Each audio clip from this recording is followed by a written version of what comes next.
আচ্ছা, আগে বাংলাদেশে এই যে ট্যাক্স বা কর দেওয়া, এটা তো অনেকের কাছেই প্রতি বছরের একটা বেশ ঝামেলার ব্যাপার ছিল, তাই না? ঠিকই বলেছেন। লম্বা লাইন, ওইসব জটিল ফর্ম, রাজ্যের কাগজপত্র। হ্যাঁ, মানে সময় সাপেক্ষ তো বটেই, বেশ ক্লান্তিকর ছিল ব্যাপারটা। একদম। কিন্তু শুনছি এই ছবিটা নাকি এখন বেশ দ্রুত পাল্টাচ্ছে। সিনেসিস আইটি পিএলসি নামে একটা আমাদের দেশীয় প্রযুক্তি কোম্পানি, তারা নাকি একটা রিটার্ন প্ল্যাটফর্ম তৈরি করেছে।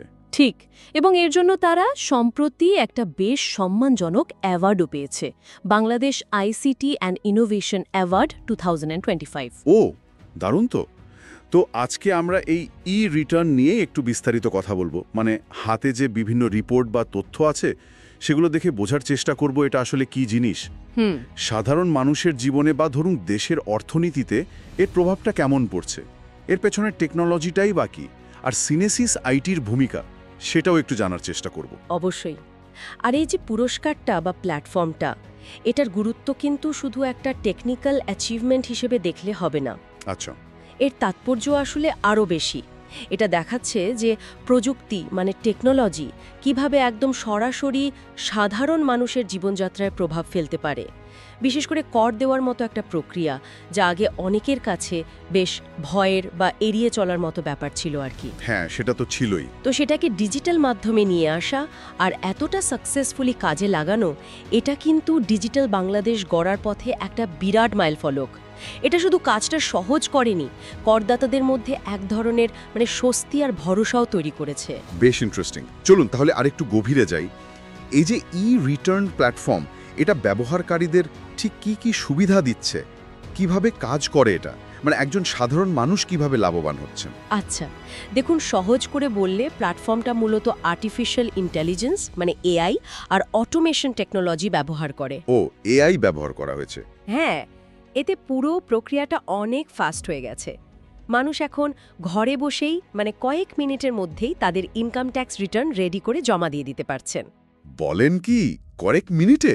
হ্যাঁ, প্ল্যাটফর্ম যা অটোমেটিক্যালি ট্যাক্স ক্যালকুলেট করে দেয়, ফলে ভুল হওয়ার চান্স অনেক কমে যায়। আবার ধরুন, দরকারি চালান বা পেমেন্টের ডকুমেন্ট ওগুলো সাথে সাথে ডাউনলোড করা যায়। বাহ। আর সবচেয়ে বড় ব্যাপার হলো এর ইন্টিগ্রেশন। এটা আইবাস প্লাস প্লাস মানে সরকারের যে বাজেট আর অ্যাকাউন্টিং সিস্টেম আছে, হ্যাঁ হ্যাঁ, বিআরটিএ মানে রোড ট্রান্সপোর্ট অথরিটির ডেটাবেস, তারপর ইটিডিএস বা ইলেকট্রনিক ট্যাক্স ডিডাকশন সিস্টেম, আর অনলাইনে সরকারি কোষাগারে টাকা জমা দেওয়ার যে সিস্টেম এই চালান। আচ্ছা, মানে বিভিন্ন সরকারি সিস্টেমের সাথে এটা কানেক্টেড? একদম, এই সব গুরুত্বপূর্ণ সিস্টেমের সাথে এটা লিঙ্কড।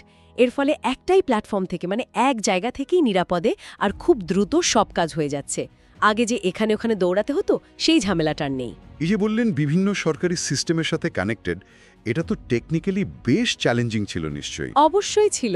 বিভিন্ন ডেটাবেসের মধ্যে সমন্বয় করা, সেগুলোকে এক প্ল্যাটফর্মে আনা, এটা সহজ কাজ ছিল না মোটেও। এখানেই আসলে সিনেসিস আইটির কারিগরি দক্ষতাটা বোঝা যায়। আর প্ল্যাটফর্মটা কতটা নির্ভরযোগ্য, মানে ডেটা সিকিউরিটির ব্যাপারটা কেমন? এখানে তো মানুষের খুব সেনসিটিভ ফিনান্সিয়াল ইনফরমেশন থাকে। খুবই গুরুত্বপূর্ণ প্রশ্ন। প্ল্যাটফর্মটা তৈরি হয়েছে বেশ পরীক্ষিত প্রযুক্তির ওপর ভিত্তি করে, যেমন জাভা, অ্যাঙ্গুলার, এসকিউএল সার্ভার, আর এটা চলে লিনাক্স অপারেটিং সিস্টেমে। এর আর্কিটেকচারটা এমনভাবে করা যাতে প্রচুর ব্যবহারকারীর চাপ নিতে পারে। আচ্ছা। আর সিকিউরিটির ব্যাপারে বললে এটা কিন্তু ISO 27001 সার্টিফাইড। এটা হলো ইনফরমেশন সিকিউরিটি ম্যানেজমেন্টের আন্তর্জাতিক স্ট্যান্ডার্ড। ও, তার মানে আন্তর্জাতিক মানের নিরাপত্তা ব্যবস্থা আছে। হ্যাঁ, সাথে ISO 9001 কোয়ালিটি ম্যানেজমেন্ট সার্টিফিকেশনও আছে। এই স্ট্যান্ডার্ডগুলো নিশ্চিত করে যে ব্যবহারকারীদের ডেটা খুব সাবধানে সুরক্ষিত রাখা হচ্ছে আর সেবার মানও বজায় থাকছে। আর এআই ব্যবহারের সুবিধা শুধু যে স্পিড বেড়েছে তা নয়, ডেটা ভেরিফাই করতে বা কোনো অসঙ্গতি খুঁজে বের করতেও এটা সাহায্য করে। এতে স্বচ্ছতাও বাড়ে। এই যে এত প্রযুক্তি, এত নিরাপত্তা, এর আসল প্রভাবটা কেমন পড়েছে? যদি কিছু সংখ্যা দিয়ে একটু ধারণা দিতেন, কারণ দিন শেষে তো রেজাল্টটাই ম্যাটার করে।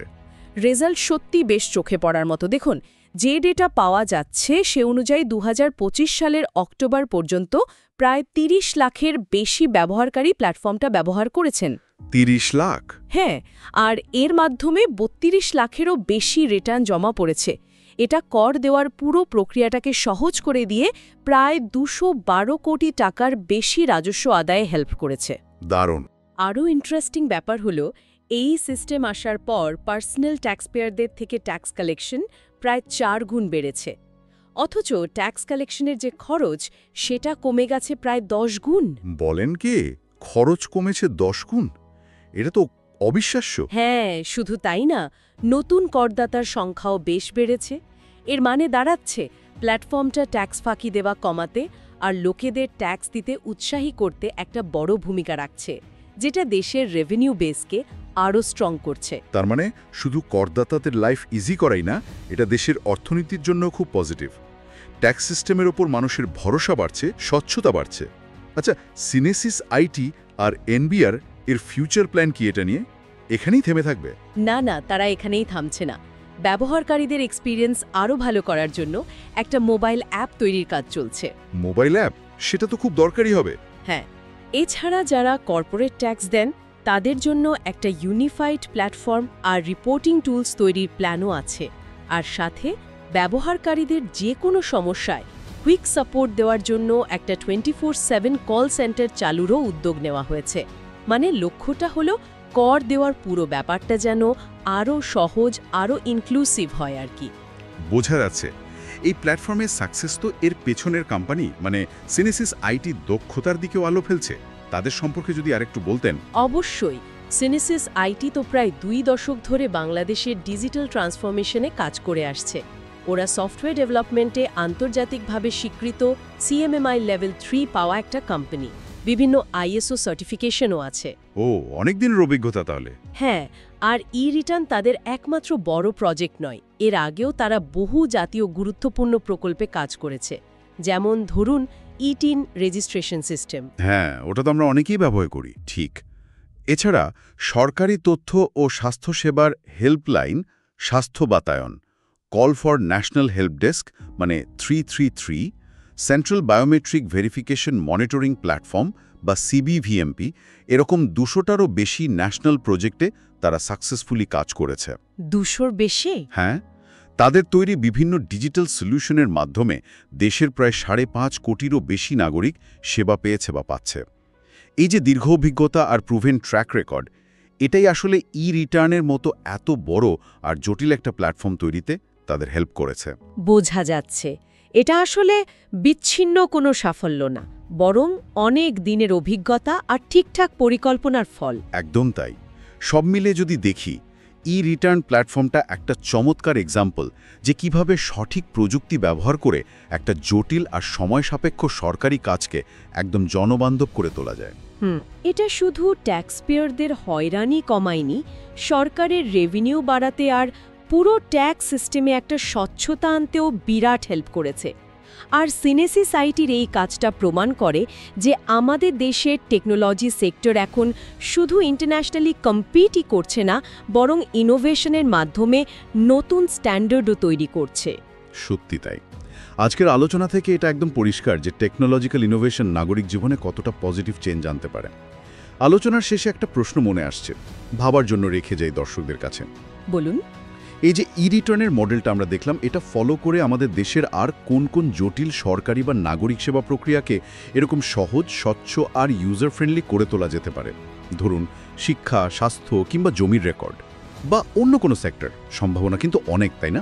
অবশ্যই, সম্ভাবনা বিশাল। এটা নিয়ে ভাবা দরকার।